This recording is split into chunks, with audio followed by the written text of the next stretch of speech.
Pinkert at TradeGateHub.com, powered by TradeView Markets. It's all about Friday, traders. It's all about Jackson Hole. It's all about how hawkish Powell is going to sound. I just want to do a quick review. Talked about the 78.6 rejection in the end. We were there for this from the other night. And now looks like the market's going to try for new highs. May not, though. In fact, the correlation I follow with 10-year yields, you can see 10-year yields are making new highs here, right? And normally with that happening, you'd see the yen at new highs. So to me, that's a demonstration that the yen doesn't have as much in it as it did before. That's going to take much higher yields to really generate a big rally from here. I won't rule out the fact that we could go for a stop hunt above these highs. In fact, you know, maybe they even push it to 138, which would be 88.2% back. I still view it as a shorting opportunity. I think the tone has changed in the end, so I'm going to use a hawkish Powell statement at Jackson Hole to be a seller of US dollar yen. I welcome this weakness in that we have going in Aussie because I've been looking for the possibility of one more break to clean out these lows under 8.5. If you look at something like a 4-hour chart, should that happen, say we break to 68.40 to 20 and take out the sell stops under this level, we will not confirm. There'll be a very good divergence there as well. So those are my two major ideas going into the Jackson Hole press conference with Jay Powell. Maybe someone will get what they think the terminal rate is. Dollar, you know, had that pullback on weak economic data, still looks like it wants to push to a new high. And, you know, you look at the 4-hour, we're still confirming again. So look at the difference. The 4-hour was not confirming at the highs here. We had some divergences right a little shade above 70 in the yen. So even the RSI technical structure is weaker than it is in the dollar.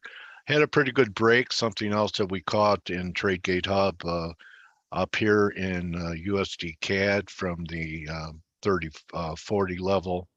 I was looking for 2920 where these intersect. Maybe we're going to get one more push in Canada as well. Maybe we could even push it up towards this 78.6 level because crude right now, you know, there are some counts that say that we could fail from crude and have one more break. There's also counts that we have a ending diagonal there. But I want to stay focused on what's happening in the yen and yields, and also what's happening in the Aussie for a potential buy. You know, we could trade anywhere between the 68.40 and 68. I'm a buyer looking to buy this break in Aussie.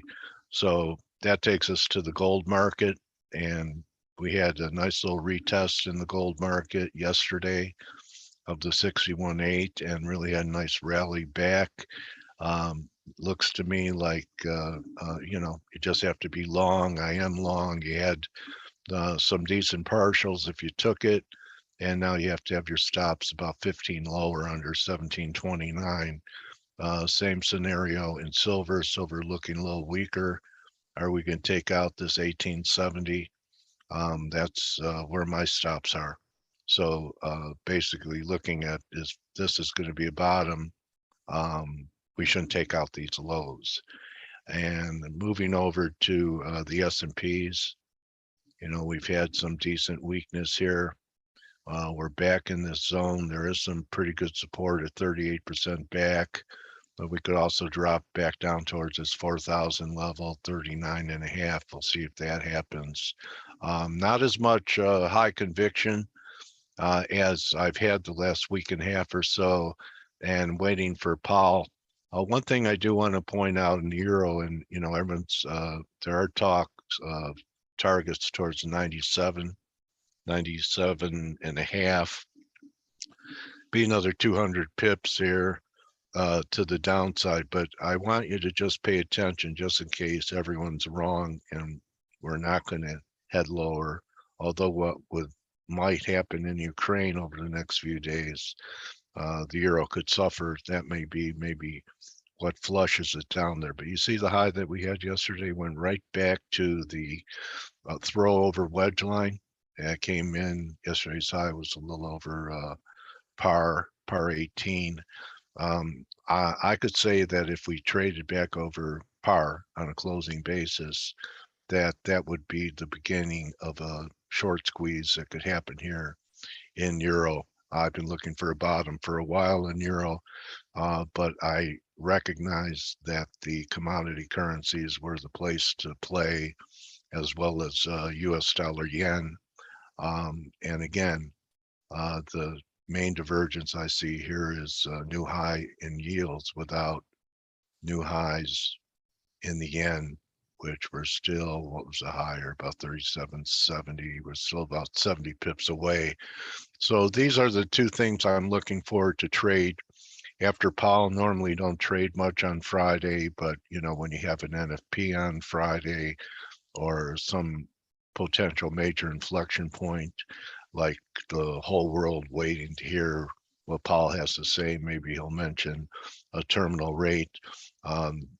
Those are my plans, to look to get long Aussie on continued weakness after a stop hunt under this 68 56 level. Was a low here, 68, yeah, 56. So maybe we take it out by 20-30 pips, and I'm a buyer on that stop hunt, and also looking to short US dollar yen on strength, perhaps another stop hunt above the highs here. So that's about all I could do to prep you going into Jackson Hole. Still holding long gold positions with stops under the low, and silver as well.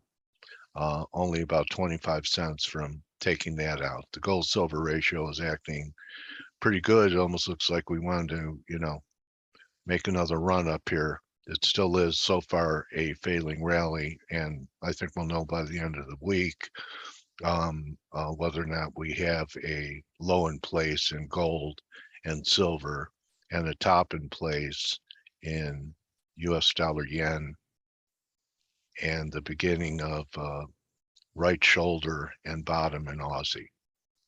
In the meantime, good luck, good hunting. I have Alistair McLeod with us tomorrow, and he's written an article. I know it looks like militarily Russia is not doing that well on the battlefields. Everyone thought they'd conquer Kiev in 6 hours or 6 days. And he has a different viewpoint on what Putin's strategy is. Also, in his recent paper, he talks about the flow of money into derivatives slowing down during this process and what that may mean. I'm going to ask him about the emancipation of precious metals from the paper market. So it should be a great interview. Look forward to speaking for the first time to Alistair McLeod. Be with us tomorrow. Believe Mike will be with us in about an hour and 20 minutes. Invite everyone to be here in TradeGate Hub, share your ideas. Surround yourself. I really believe if you surround yourself with traders better than you, you'll rise to that level. We have some pretty good traders in here. And that's a wrap. Check out TradeView Markets. Check out their spreads. Compare them to your broker. Try a demo out and see how many different instruments you can trade there. So above all, don't just count your pips, count your blessings. I talked to a guy who's an oil analyst, and some of the things that we talked about are, you know, very serious, that this drought is only going to intensify the energy crisis, unprecedented one. You know, when you have lakes and reservoirs drying up, you know, not just water affecting farmland, but water needed to create energy, hydroelectric energy. You need water to burn coal. You need water to cool reactors. Japan going back to nuclear, they're going to need water to cool those reactors. You need water to frack. So this water crisis is more than just agriculture. So, pray for rain. I'll see everyone tomorrow for our interview. Good hunting. Dale Pinkert's on